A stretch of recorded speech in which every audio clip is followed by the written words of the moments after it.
Hello hello hello good morning दोस्तों। Concept maker में आपका स्वागत है।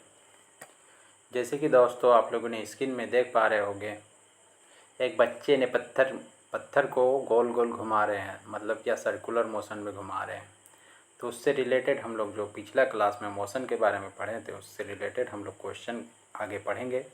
तो क्वेश्चन आपका ऑब्जेक्टिव टाइप का रहेगा, जो objective question related to motion से रिलेटेड होगा।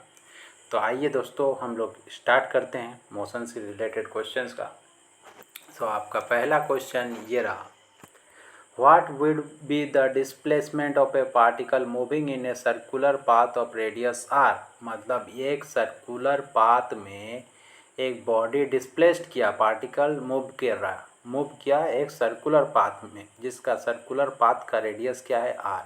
After the displacement of the half of the cycle.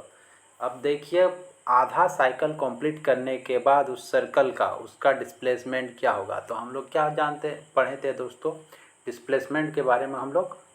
तो डिस्प्लेसमेंट ये देखिए आपका सर्कल, अब ये आपका सेंटर है, तो ये इधर का भी आर होगा, इधर का भी आर होगा, तो 2r। तो हाफ साइकिल में क्या होगा 2r। यहाँ से अगर मान लो ये पॉइंट ए से पॉइंट बी तक जाएगा, तो इधर भी आर है, इधर भी आर। तो आपका शॉर्टेस्ट डिस्टेंस क्या हुआ ए और बी का, डबल आर। तो 2r आंसर हो गया। अगर डिस्टेंस पूछा जाता तो दोस्तों ये नहीं होता डबल आर, वो लॉन्गेस्ट डिस्टेंस को टोटल पाथ कवर्ड कितना किया यहाँ से यहाँ, मतलब आपका वृत्त का परिधि जो पढ़े थे दोस्तों, वृत्त का परिधि जो हम लोग पढ़े थे, जो हमको सरकमफेरेंस है 2πr, तो 2πr की जगह πr होता। ओके, नाउ नेक्स्ट क्वेश्चन हम लोग देखते हैं दोस्तों।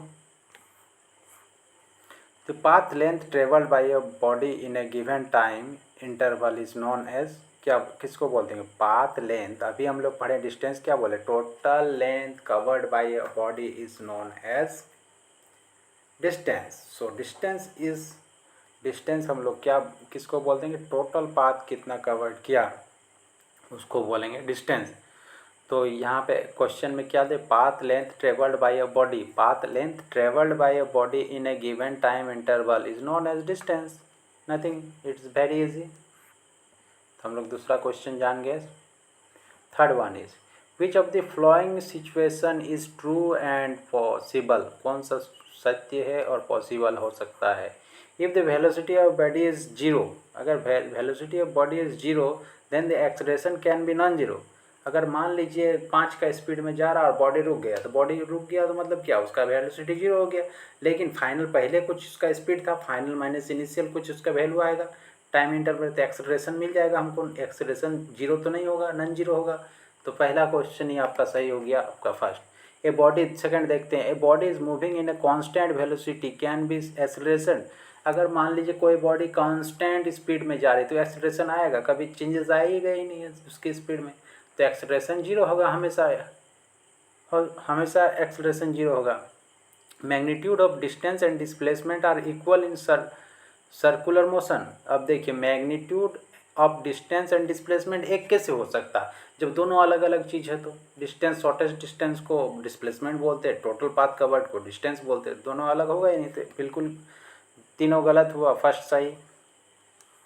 Now fourth one, velocity is defined as, velocity is defined मतलब वेलोसिटी किसको बोलते हैं, तो velocity is defined as the displacement per unit time, displacement per unit time. तो क्या होगा डिस्प्लेसमेंट, हम लोग वेलोसिटी का फॉर्मूला जानता ही है, v equal to d by t. तो डी क्या हो गया डिस्प्लेसमेंट और टी हो गया टाइम। ना fifth one, the body is moving in straight line has a uniform motion. मतलब क्या, एक कोई भी ऑब्जेक्ट मूविंग करेगा स्ट्रेट लाइन में यूनिफॉर्म मोशन में, यूनिफॉर्म मतलब उसका वेलोसिटी में कोई चेंज नहीं, यूनिफॉर्म का यही मतलब होता कि उसको वो एक लगातार स्पीड में जा रहा है। If it travels dash distance in equal time interval, क्या होगा, if it travels uniform motion का मतलब क्या होगा, हमारा equal distance in equal time, मतलब उसका जो टाइम और डिस्टेंस का वेरिएशन नहीं है, ठीक है। तो उसी को इक्वल डिस्टेंस ट्रेवल करेगा इन इक्वल टाइम पे इंटरवल पे। मतलब 1 सेकेंड में अगर 5 मीटर ट्रेवल किया तो दूसरा जो सेकेंड आएगा, दूसरा 1 सेकेंड, उसमें भी वो 5 ही सेंटीमीटर ट्रेवल करेगा। मतलब वो डिस्टेंस सेम रहेगा आपका। अगर 1 मिनट में 1 किलोमीटर अगर कोई स्पीड से रॉकेट जा रहा है तो दूसरा मिनट में भी वो उतना ही स्पीड से जाएगा, उसे बोलते हैं यूनिफॉर्म मोशन। तो यहाँ पे इक्वल हो गया, equal distance in equal time interval. Okay, fifth sixth one, suppose a body is moving with a uniform velocity of 10 metre per second.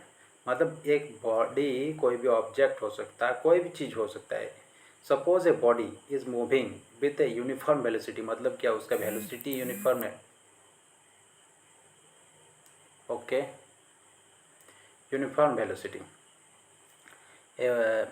Suppose a body is moving with uniform velocity of 10 meter per second on a merry-go-round ride, which of the following is true of the given scenario? मतलब इसमें जो 10 metre per second uniform velocity से जा रहा, तो कौन सा इसका सही है उसको चुनना है। तो पहला देखते हैं बॉडी दोस्तों, a boy is at rest. अब रेस्ट में होगा तो कैसे हो सकता है, हो नहीं सकता। A body is moving with no acceleration, ये भी नहीं हो सकता है। Boy is moving with acceleration motion. Okay, तो आपका आंसर क्या हो गया, आंसर सिर्फ सी। एक्सप्लेनेशन देख लीजिए, a boy undergoes acceleration when moving with a uniform velocity on मेरी गोज राउंड राइड में अगर देखिए गोल, अगर सर्कुलर पाथ में अगर घूमेंगे तो उसमें हर पॉइंट पे आपका डिफरेंट स्पीड होगा, चेंजेस करेगा। तो उसमें क्या होगा, boy is moving with acceleration motion, accelerated motion, वो कांस्टेंट स्पीड पे नहीं होगा। जैसे देख लीजिए ये रहा आपका सर्कुलर पाथ, और अगर इस पर कोई बंदा अगर दौड़ेगा तो इसका हर एक जगह मुड़ना पड़ेगा, हर एक डिफरेंट पॉइंट पे उसको डिफरेंट स्पीड का वेरिएशन आएगा। तो ये क्या हो गया, एक्सेलरेटेड मोशन हो रहा है। ओके, तो ये समझ में आ गया, आंसर सी हो गया। सो नेक्स्ट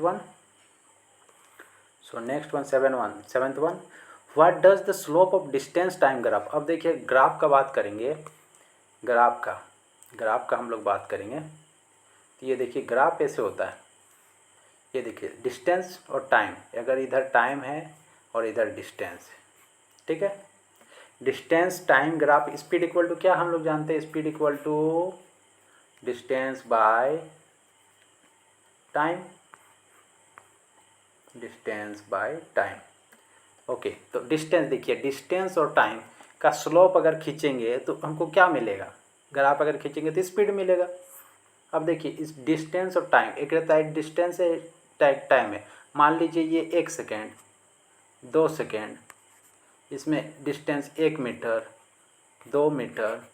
तो दोस्तों एक मिनट जब होगा तो वो कुछ डिस्टेंस ट्रेवल करेगा, कुछ स्पीड से अगर जाएगी तो दोनों का स्पीड पता चल जाएगा, ये स्पीड का स्लोप मिल जाएगा हमको।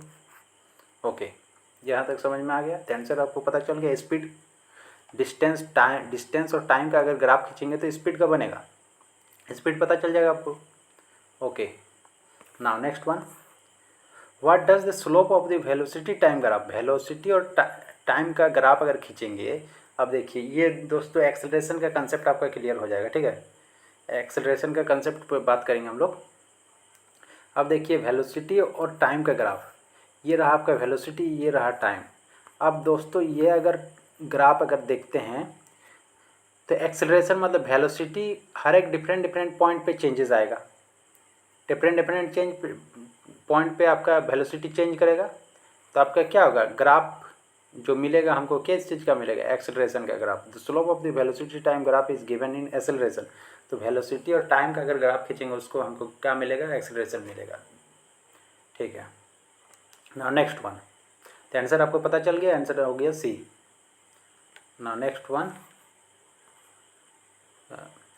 विच of the following is true for free falling body. Free falling body मतलब जिसमें आपको वैक्यूम क्रिएट अगर क्या दिया जाए दोस्तों, जहाँ पे आपका कोई फ्रिक्शन ना हो। अगर मान लीजिए आप कोई बॉल ऊपर फेंकते हैं तो बॉल हमारे फिर ग्रेविटेशनल के कारण हमारा ज़मीन में आता है, तो उसमें डिफरेंट टाइप का फ्रिक्शन लेके आता है, उसको रोकने वाला हवा है, हवा में फोर्स लगा रहा है उसको, इसके कारण वो कुछ स्लोली आपके अर्थ में आएंगे, वही अगर उसमें वैक्यूम क्रिएट कर दिया जाए, उसमें कोई एक्सेलरेशन फोर्स नहीं लगाएगा, तो वो फ्रीली फॉल करेगा। उसी को बोलते हैं दोस्तों free falling body.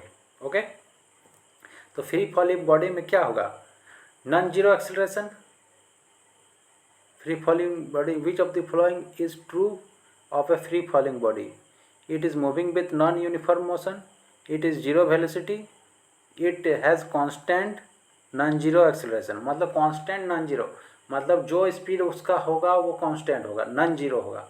Non zero मान लीजिए एक का स्पीड पे तो एक ही का स्पीड पे वो गिर रहा, लेकिन एक constant non zero acceleration, constant होगा, एक तो एक होगा, दो तो दो होगा, मतलब उसका एक्सेलरेशन कांस्टेंट रहेगा।